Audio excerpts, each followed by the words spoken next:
السلام علیکم ورحمۃ اللہ وبرکاتہ۔ اعوذ باللہ من الشیطان الرجیم، بسم اللہ الرحمن الرحیم۔ یا اللہ یا رحمان یا رحیم یا مقلب القلوب ثبت قلبی علی دینک۔ اذان محترم، ہماری گفتگو مولا کے خطبہ نمبر 1 پر جاری تھی، اسی گفتگو کو آج آگے بڑھاتے ہیں۔ ہم دیکھیں کہ خداوند عالم کی معرفت ہم کیسے حاصل کر سکتے ہیں۔ تو اس سلسلے میں متعدد طریقے بتائے گئے ہیں، بہت سارے طریقے بتائے گئے ہیں جس سے ہم خداوند عالم کی معرفت، اس کا علم کو حاصل کر سکتے ہیں۔ اور قرآن میں بھی سورہ فصلت کی آیت نمبر 53 میں اسی طرح اشارہ ہوا ہے، سنوریہم آیاتنا فی الآفاق وفی انفسہم، یعنی خداوند عالم ارشاد فرما رہا ہے کہ ہم ان قریب تمہیں اپنی نشانیاں دکھائیں گے آفاق میں اور انفس میں، یعنی باہری دنیا اور اندر کی دنیا میں۔ یعنی اگر ہم خداوند عالم کی معرفت کو حاصل کرنا چاہتے ہیں تو آؤٹر ورلڈ میں جا کے دیکھیں، اس سے بھی ہم خداوند عالم کی معرفت حاصل کر سکتے ہیں، اور انر ورلڈ یعنی اپنے انسان اپنے آپ پہ غور کرے تب بھی خداوند عالم کی معرفت کو حاصل کر سکتا ہے۔ اسی سلسلے میں ایک بہت ہی بہترین راستہ جو مولا امیر المومنین علیہ السلام نے بتایا کہ خداوند عالم کی معرفت حاصل کرنے کا ایک بہت ہی بہترین راستہ ہے، وہ یہ ہے کہ مولا فرماتے ہیں کہ میں نے اسے ارادوں کے ٹوٹنے سے پہچانا۔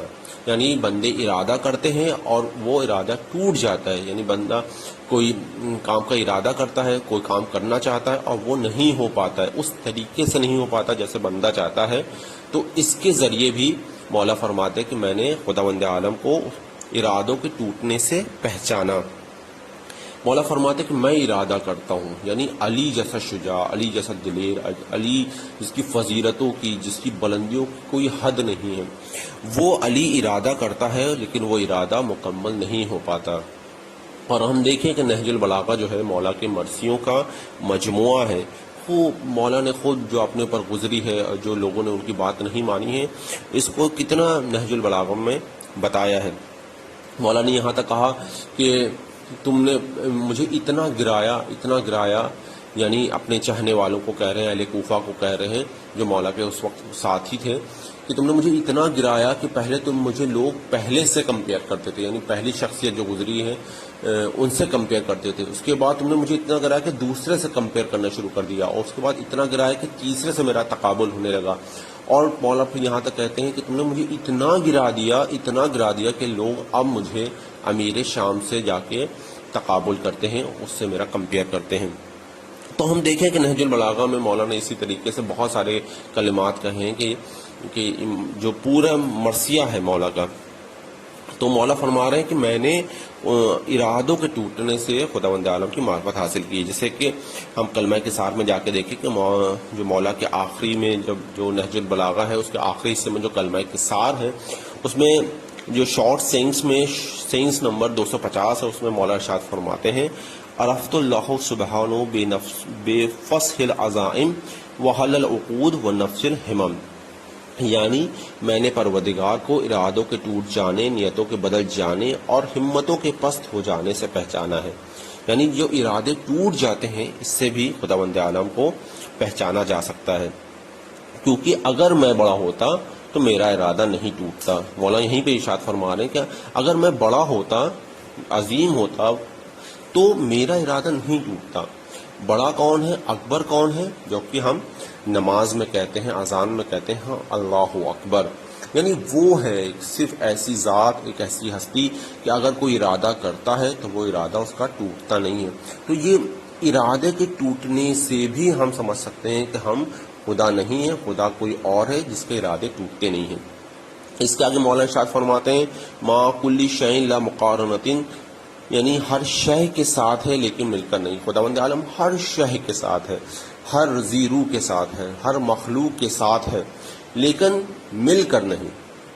وغیر کل شیء لا مزایلۃ، اور ہر شے سے الگ ہے لیکن جدائی کی بنیاد پر نہیں۔ مقارن جیسے کہ پچھلی بار بھی بتایا تھا کہ مقارن کہتے ہیں ساتھی کو۔ ہم جب مخلوق میں دیکھتے ہیں تو ہم کسی کے ساتھ رہتے ہیں، ہمیں اکیلا رہنا پسند نہیں ہے، ہم لوگ ایک سوسائٹی میں رہتے ہیں، ایک معاشرے میں رہتے ہیں، ہمارا کوئی دوست ہوتا ہے، ہمارے رشتہ دار ہوتے ہیں، وہ ہمارے ساتھی ہوتے ہیں۔ تو ہم جب اپنے ساتھی کے ساتھ رہتے ہیں تو کیا ہوتا ہے کہ ہمیں ان سے ایک محبت پیدا ہو جاتی ہے۔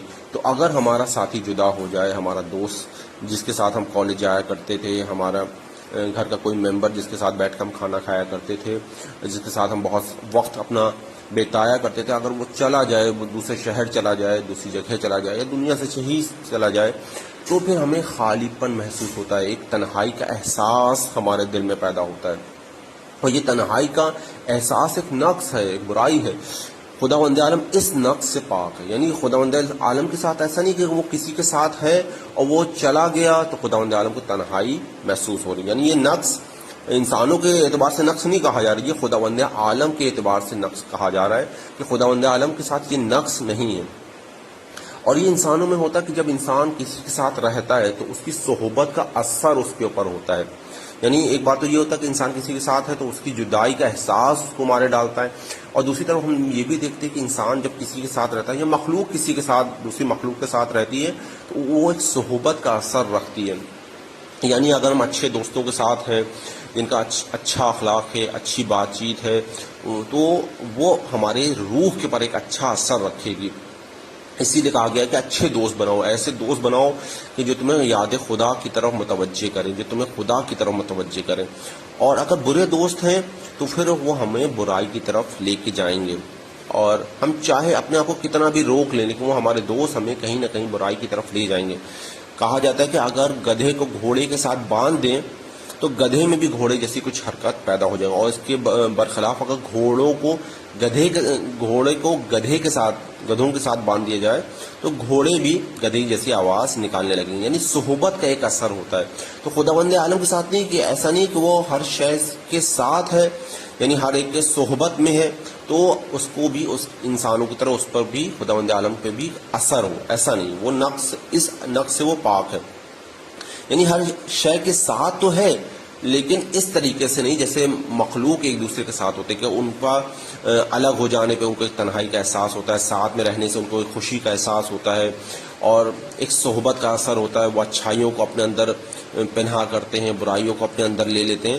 خداوند عالم شے کے ساتھ تو ہے لیکن ان ساری چیزوں سے، ان ساری صفات سے وہ منزہ ہے، وہ پاک ہے. اور پھر کہا جا رہا ہے وہ غیر کل شیء لا مزاجۃ، اور ہر شے سے الگ ہے لیکن جدائی کی بنیاد پر نہیں. یعنی ایسا نہیں کہ جیسے ہمارے ساتھ ہمارا دوست ہے تو وہ جدا ہو کے تو ہمیں تنہائی محسوس ہو رہی ہے اور وہ الگ ہے ہم سے. وہ میرا دوست جو ہے وہ مجھ سے الگ ہے، مثال کے طور پہ میں علی گڑھ میں، وہ لکھنؤ میں، تو وہ الگ ہے. تو ایک جدائی کا یہاں پہ بات ہو جائے گی کہ وہ جدا ہے ہم سے. خداوند عالم ہم سے الگ ہے لیکن جدا نہیں، وہ ہمارے الگ ہونے کے باوجود بھی ہمارے ساتھ ہے. جیسا کہ قرآن میں سورہ قاف میں فرمایا گیا ہے نحن اقرب الیہ وحبل الورید، یعنی وہ الگ ہونے کے باوجود بھی ہمارے شہر رگ سے زیادہ قریب ہے. یعنی ہمیں جو شہر رگ ہے، جو ہماری شہ جاں ہے، اس سے بھی زیادہ خداوند عالم ہم سے قریب ہے. تو ایک ہی بات کو دو زاویے، دو اینگل سے کہا گیا ہے کہ ہر شے کے ساتھ ہے لیکن مل کر نہیں، اور ہر شے سے الگ ہے لیکن جدائی کی بنیاد پہ نہیں.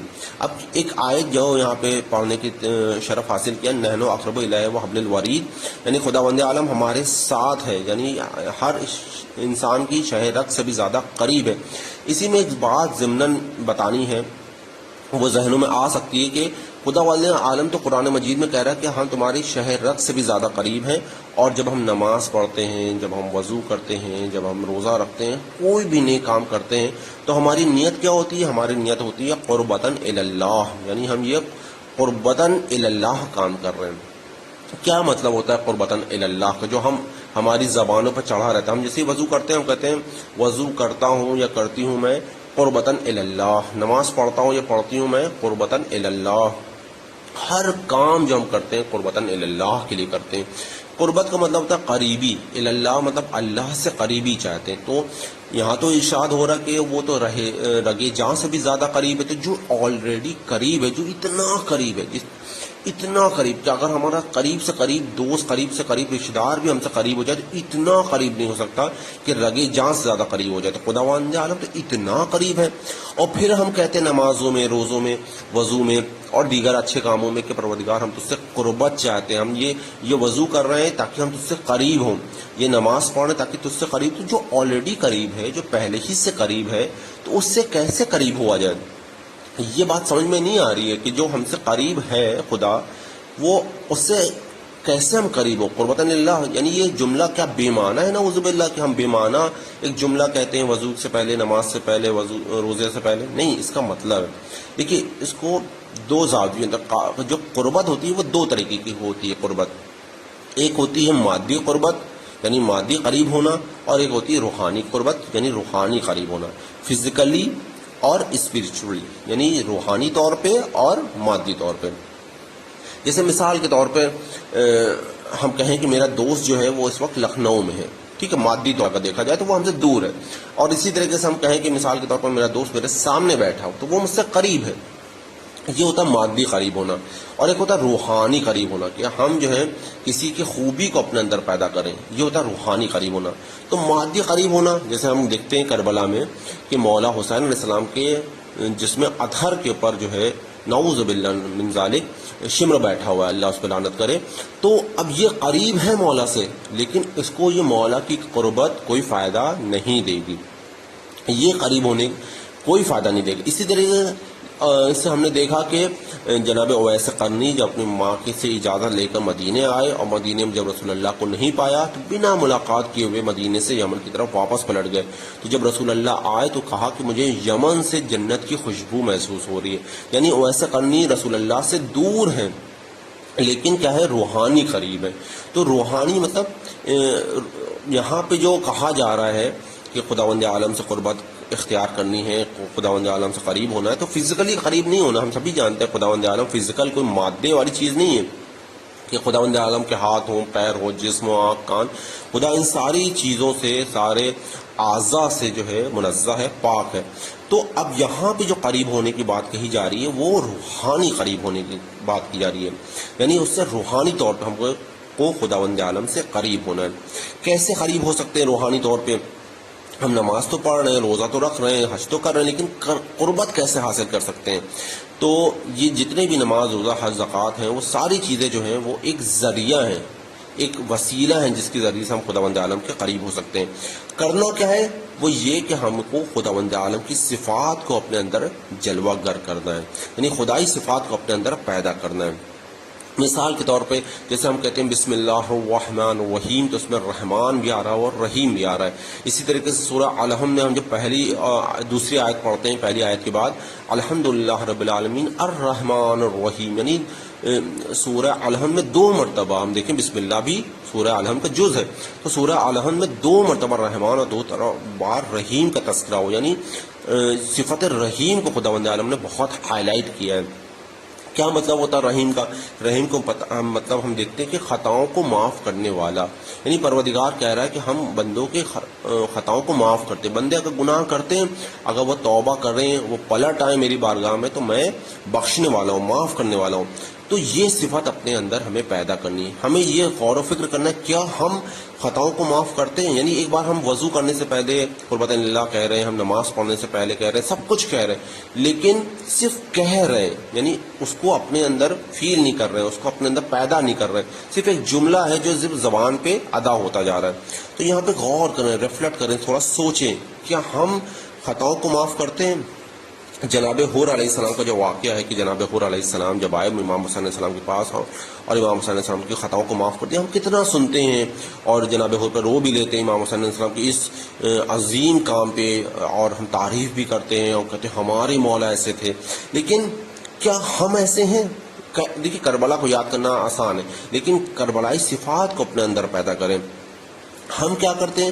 اگر ہمارے سامنے کسی شخص نے کوئی برائی کر دی، اب وہ لاکھ معافی مانگے، ہم معاف نہیں کرتے. یہ ہم نے معاشرے میں دیکھ سکتے ہیں، بہت آرام سے دیکھ سکتے ہیں.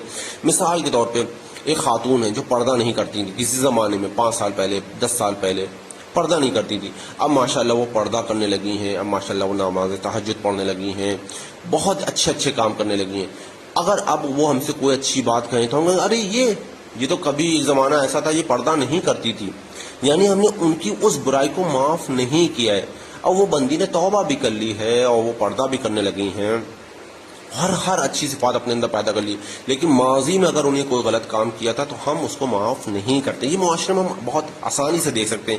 اسی طریقے سے کوئی بندہ ہے جو کلین شیو تھا، ایک زمانے میں گانے سنتا تھا یا اور کوئی برائی میں ملوث تھا، اور اس نے وہ برائی چھوڑ دی اور ہو گیا، جو ہونے والا جو چیز تھی وہ ہو گئی، لیکن ہم اس کو معاف نہیں کرتے. اگر وہ اب ہم کو کوئی نصیحت کرے گا، ہم کہیں گے یہ ہم کو نصیحت کر رہے ہیں، ایک زمانے میں تو یہ گانے سنتے تھے، تو بھائی آپ معاف کر دیے اس کو کہ ٹھیک ہے ایک زمانے وہ گانے سنتا تھا، اب کو نہیں سنتا ہے، یا اب وہ سن بھی رہا ہے گانے اور آپ کو نصیحت اچھی بات کر رہا ہے، تو آپ اس کی اچھی باتیں لیے اور آپ کو اس کو ٹوکیے، اس کو سمجھائیے بھائی گانا سننا غلط بات ہے، نہ سنو.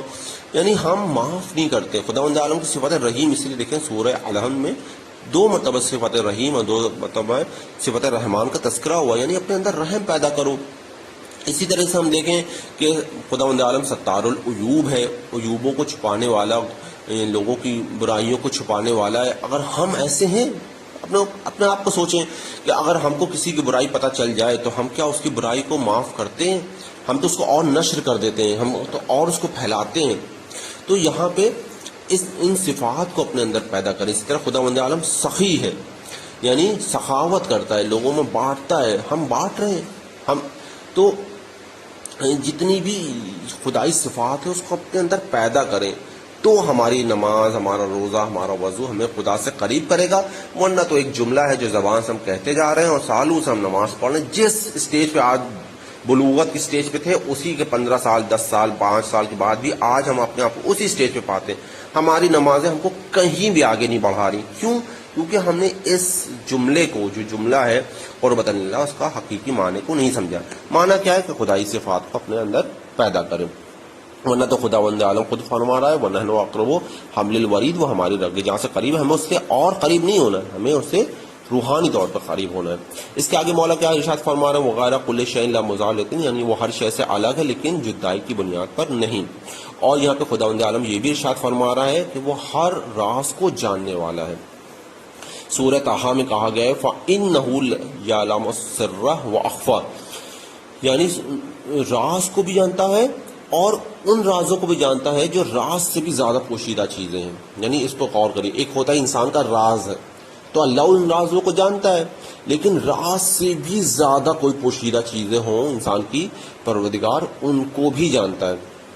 وہ ایک شخص آیا معصوم کے پاس، معصوم سے پوچھا کہ مولا یہ بات تو سمجھ میں آتی ہے کہ میرا ایک راز ہے اور وہ راز میں نے ابھی کسی کے سامنے پنہا نہیں کیا ہے، بیان نہیں کیا ہے وہ راز اپنا، اور خداوند عالم اس راز کو جانتا ہے. میرے دل میں ایک بات گزری اور وہ مجھے پتا ہے لیکن میں نے ابھی کے سامنے والے کسی کو نہیں بتایا. یہ بات خدا کو پتا چل گئی، یہ بات سمجھ میں آتی ہے. لیکن پروردگار یہاں پہ فرما رہا ہے کہ اور رازوں سے بھی زیادہ چھپی باتوں کو خداوند عالم جانتا ہے. تو اس کا کیا مطلب ہو کہ رازوں سے زیادہ چھپی ہوئی باتیں کون سی ہو سکتی ہیں؟ تو مولا یہاں پہ یہی ارشاد فرماتے ہیں کہ دیکھو ایک بات کیا ہوتی ہے کہ ایک راز ہے جو تمہیں پتا ہے، وہ کسی اور کو نہیں پتا، وہ خداوند عالم کو پتا چل گئی، اس کا علم ہے. ایک بات یہ ہوتی ہے کہ تم نے سوچی تھی، تم خود بھی بھول گئے ہو، وہ بات تم خود بھی بھول گئے ہو. ہوتا نہیں ہے آج سے اگر ہم نے بہت زیادہ دور نہیں سے 10 دن پہلے سوچیں کہ 10 دن پہلے میں نے کیا سوچا تھا، ہم خود بھی بھول گئے. ہم نے وہ بات کسی دوسرے کو نہیں بتائی، کسی تھرڈ پرسن کو نہیں بتائی، لیکن ہم خود بھی وہ بات بھول چکے ہیں. تو لیکن خداوند عالم نہیں بھولتا، خداوند عالم کو ہر چیز پتا ہے، یعنی وہ ہر راز اور رازوں سے بھی زیادہ چھپی ہوئی باتوں کا جاننے والا ہے. فاعل لا بمعنی الحرکات والآلہ، وہ فاعل ہے لیکن حرکات و آلات کے ذریعے نہیں. فاعل یعنی کام کرتا ہے، جیسے ہم انسان کام کرتے ہیں، اٹھتے ہیں، بیٹھتے ہیں، کام کرتے ہیں، ہر طریقے سے کام کرتے ہیں. خداوند عالم بھی کام کرتا ہے لیکن خداوند عالم مخلوق کی طرح کام نہیں کرتا ہے جیسے مخلوق کام کرتے ہیں. مثال کے طور پر میں پانی پی رہا ہوں، تو میں نے پانی کیسے پیا؟ میں نے دماغ میں میرا اقرار آ گیا کہ مجھے پیاس لگ رہی ہے تو مجھے پانی پینا چاہیے. اس کے لیے میں نے کیا کیا کہ گلاس کی طرف ہاتھ بڑھایا، گلاس کو پکڑا اور پھر پانی پیتے ہیں. یہ ہم کام کرتے ہیں. اور خداوند عالم ارشاد فرما رہا ہے ان بطشا ربک لشدید، حقیقت یہ ہے کہ تمہارے پروردگار کی پکڑ بہت سخت ہے. یعنی ہم نے گلاس کو پکڑا ہے اور خداوند عالم بھی پکڑ رہا ہے. پروردگار کی پکڑ بہت سخت ہے لیکن یہ پکڑ ہماری پکڑ جیسی نہیں ہے. جیسے مخلوق پکڑتے ہیں کسی چیز کو، اس طریقے سے نہیں ہے. فاعل یعنی کام کرنا. جیسے مثال کے طور پہ ہمیں کیل ٹھوکنا ہے، تو ہمیں کیل ٹھوکنے کے لیے ہتھوڑا چاہیے. پروردگار کو اگر کیل ٹھوکنا ہے تو نہ اس کو کیل کی ضرورت ہے، نہ اس کو ہتھوڑے کی ضرورت ہے، اور نہ حرکت کی ضرورت ہے. ہمیں اگر کیل ٹھوکنا ہے تو ہمیں کیل بھی چاہیے ہوگی، ہتھوڑا بھی چاہیے ہوگا، اور پھر ارادہ چاہیے ہوگا، پھر حرکت چاہیے ہوگی. مجھے اٹھنا پڑے گا، دیوار تک جانا پڑے گا، اس کے بعد کیل ٹھوکیں گے. پروردگار کو اگر کیل ٹھوکنا ہے تو اس کو کسی بھی چیز کی ضرورت نہیں ہے. وہ کہے گا کن فیکون، یعنی اس نے ارادہ کیا وہ چیز ہو جاتی ہے. تو فاعل اللہ بمعنی الحرکات والآلہ، وہ ہر فاعل وہ فاعل ہے، لیکن حرکات وہ آلات کے ذریعے نہیں. حرکات مطلب حرکت کرتے ہیں، اور آلات مطلب کسی انسٹرومنٹ، کسی چیز کے ذریعے ہم وہ کام کرتے ہیں. خداوند عالم ایسا نہیں ہے. اس کے آگے مولا ارشاد فرماتے ہیں بصیر اذ لا منظور الیہ من خلقہ، اور وہ اس وقت بھی بصیر تھا جب دیکھنے والی مخلوق کا پتہ نہیں تھا. یعنی جس کی طرح انہوں نے آپ کو ایک بار پہلے بھی امام جعفر صادق علیہ السلام کی یہ حدیث بیان کی تھی کہ ہمارے خدا بزرگ و برتر ہمیشہ سے عین علم رہا، حالانکہ معلوم ابھی ختم عدم میں تھا. یعنی ابھی کوئی چیز تھی ہی نہیں، لیکن پروردگار کو وہ جو چیز نہیں تھی اس کا بھی علم تھا. اور عین سمیع و بصر رہا، حالانکہ نہ کسی آواز کی گونج بدن ہوئی تھی اور نہ کسی دکھائی دینے والی چیز تھی. یعنی ابھی کوئی چیز دکھائی نہیں دے رہی ہے لیکن خداوند عالم دیکھنے والا ہے. ابھی کوئی چیز بول نہیں رہی ہے لیکن خداوند عالم سننے والا ہے. اور عین قدرت رہا، حالانکہ قدرت کے اثرات کو قبول کرنے والی کوئی شے نہ تھی. یعنی وہ قادر ہے لیکن ابھی جس پہ قدرت دکھانی ہے وہ سامنے کوئی چیز موجود نہیں ہے. پھر جب اس نے ان چیزوں کو پیدا کیا اور معلوم کا وجود ہوا تو اس کا علم معلومات پر پوری طرح منتقبق ہوا، اور خواہ وہ سنی جانے والی صدائیں ہوں یا دیکھی جانے والی چیزیں ہوں، اور مقدور کے تعلق سے اس کی قدرت نمایاں ہوئی. پھر کیا ہوا کہ ایک وقت ایسا آیا کہ پروردگار نے مخلوق کو خلق کر دیا. تو جب خلق کر دیا تو مخلوق بولنے لگی تو پروردگار سننے لگا، مخلوق کو پروردگار دیکھنے لگا. لیکن ایسا نہیں تھا کہ جب مخلوق نہیں تھی تو وہ بھی تب وہ بصر یا سمیع نہیں تھا. اسی طرح مولا ارشاد فرما رہا ہے بصیر اذ لا منظور الیہ من خلقہ، اور وہ اس وقت بھی بصیر تھا جب دیکھنے والی مخلوق کا پتہ نہیں تھا. سبحان اللہ. ہم کب دیکھتے ہیں؟ اچھا، جب ہم دیکھتے ہیں کہ جب سامنے کوئی چیز موجود ہو. یہ ہماری یہ تمام مخلوقات ہوتی ہے. اگر سامنے گلاس نہیں رکھا ہے تو ہم نہیں کہہ سکتے کہ ہم گلاس کو دیکھ رہے ہیں. لیکن خداوند عالم سامنے کچھ بھی نہیں ہے، ابھی مخلوق خلق بھی نہیں ہوئی، لیکن وہ مخلوق کو دیکھ رہا ہے، دیکھنے والا ہے. اور مخلوق ہے نہیں تو ابھی کوئی بولنے والا نہیں، لیکن پروردگار سننے والا ہے. اور یعنی ہم جب کسی چیز کو دیکھتے ہیں تو ہم ڈپینڈ ہوتے ہیں، محتاج ہوتے ہیں، اپنی آنکھوں کے ذریعے کسی چیز کو دیکھتے ہیں. یعنی ہمارا دیکھنا، ہمارا سننا اور محسوس کرنا کسی چیز پہ ڈپینڈ کرتا ہے. ہم اپنی آنکھوں کے ذریعے دیکھتے ہیں، ہم اپنے کانوں کے ذریعے سنتے ہیں. آپ دیکھیے بہت آسانی سے آپ دیکھ سکتے ہیں کہ اگر ہم لائٹ بند کر دیں تو اب ہماری آنکھ ہے لیکن ہم کسی کو دیکھ نہیں پا رہے. کیوں؟ کیونکہ ہم روشنی کے محتاج ہیں کہ روشنی ہوگی تو ہم دیکھ پائیں گے. اور روشنی ہے اور ہماری آنکھ نہیں ہے، خدا نخواستہ کسی کی آنکھ نہیں ہے، تب بھی وہ نہیں، روشنی کے موجود ہونے کے باوجود وہ نہیں دیکھ پا رہا ہے. کیوں؟ کہ وہ اپنی آنکھ کا محتاج ہے دیکھنے کے لیے. تو یہاں پہ خداوند عالم نہ روشنی کا محتاج ہے، نہ آنکھ کا محتاج ہے، نہ کان کا محتاج ہے، کسی چیز کا محتاج نہیں. وہ دیکھ رہا ہے اور سن رہا ہے. نہ اس کو آنکھ چاہیے، نہ کان چاہیے، نہ اور کوئی اعضاء چاہیے.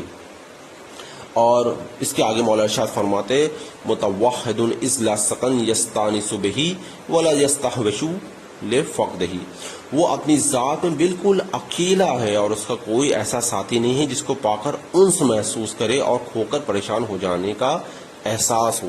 یہ بھی بشری تقاضے ہیں کہ بشر کے ساتھ کیا ہوتا ہے کہ اگر ہم کسی کو ساتھی کو پائیں گے تو اس سے ایک انس محسوس کرتے ہیں، کہ اس سے محبت ہوتی ہے، اس کے ساتھ ہم رہتے ہیں تو اس کے ساتھ اچھا لگتا ہے ہمیں رہنا. اسی لیے دیکھیں ہم لوگ فیملی سسٹم ہے، ہمارا ایک معاشرے کا پورا سسٹم ہے کہ ہم اکیلے نہیں رہ سکتے. انسان اکیلے رہے گا تو وہ اپنے آپ کو خالی محسوس کرے گا. تو ہم کسی کو پاتے ہیں تو اس سے انس محسوس کرتے ہیں، اور جب پا لیا تو اس کے بعد ڈر یہ رہتا ہے کہ یہ شخص ہم سے جدا نہ ہو جائے، ہم اس کو کھو کر پریشان ہو جانے کا احساس ہمارے دل میں ہمیشہ رہتا ہے. تو خداوند عالم کے ساتھ ایسا نہیں ہے کیونکہ وہ کسی پہ ڈپینڈ نہیں کرتا. ہم دوسرے انسانوں کے ساتھ رہنے پہ مجبور ہے اور ہماری شخصیت دوسرے انسانوں پر ڈپینڈ رہتی ہے، ہم منحصر رہتے ہیں دوسرے انسانوں پہ، خداوند عالم کسی پہ منحصر نہیں ہے، تو وہ اپنی ذات میں بالکل اکیلا ہے اور اس کا کوئی ایسا ساتھی نہیں ہے جس کو پا کر انس محسوس کرے اور کھو کر پریشان ہو جانے کا احساس کرے۔ اپنی گفتگو یہیں پہ تمام کرتے ہیں، انشاءاللہ آگے کے مطالب اگلے لیکچر میں بیان کرنے کی کوشش کریں گے۔ کیونکہ ایام اعزا چلنا ہے تو ایک حدیث بحر الانوار کی آپ سبھی کی خدمت میں پیش کرنے کی سعادت حاصل کرتے ہیں کہ پیج نمبر 134 پہ یہ حدیث ہے کہ کتاب مذکور میں داؤد رقی سے روایت ہے کہ وہ کہتے ہیں کہ میں ایک دن حضرت امام جعفر صادق علیہ السلام کی خدمت میں حاضر تھا، یعنی داؤد رقی کہتے ہیں کہ میں ایک بار امام کی خدمت میں حاضر تھا، حضرت نے پانی مانگا، یعنی امام جعفر صادق علیہ السلام نے پانی طلب کیا، جب پانی پیا میں نے دیکھا کہ آنسو حضرت کی آنکھوں میں بھر آئے، پھر مجھ سے مخاطب ہو کر فرمایا اے داؤد، خدا لعنت کرتا ہے قاتلان حسین علیہ السلام پر۔ اے داؤد، جو بندہ مومن پانی پی کر امام حسین علیہ السلام کو یاد کرے اور ان کے قاتل پر لعنت کرے، یعنی دو کام کرے، انسان جب پانی پیے تو دو کام کر لے، امام حسین علیہ السلام کو یاد کرے اور ان کے قاتلوں پہ لعنت کرے۔ بہت آسان ہے، جیسے ہم پانی پیتے وقت کہہ سکتے ہیں یا حسین، آ حسین، السلام اللہ علی عبد اللہ الحسین علیہ السلام، اور پروردگار امام حسین علیہ السلام کے قاتلوں میں بے شمار لعنت کرے۔ بہت آسان سے کوئی جملہ جو منہ سے نکل جائے یا ذہن میں آ جائے، بہت آسان ہے۔ تو مولا یہاں پہ ارشاد فرماتے ہیں کہ امام حسین علیہ السلام کو کوئی شخص یاد کرے اور ان کے قاتل پر لعنت کرے، حق تعالی 100,000 حسنہ اس کے نامہ اعمال میں لکھتا ہے، یعنی 100,000 گناہ نامہ اعمال میں حسنہ یعنی نیکیاں اس کے اعمال میں لکھ دی جاتی ہیں، اور 100,000 گناہ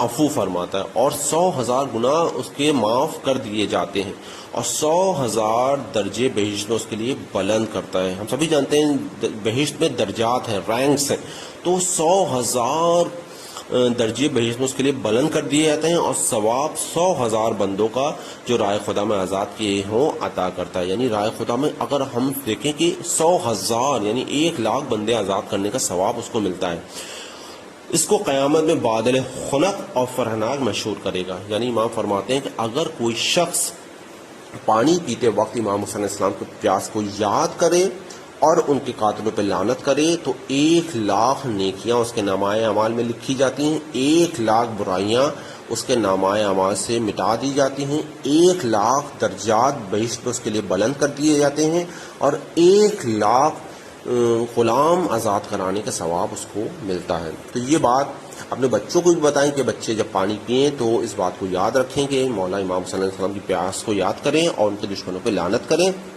اور خود بھی اس چیز کا خیال رکھیں کہ ایسا نہ ہو کہ ہم پانی پئیں اور اپنے وقت کے امام کو، اپنے مظلوم امام کو بھول جائیں، کیونکہ یہ بہت بڑی سعادت ہے کہ ہم امام حسین علیہ السلام کو یاد کریں۔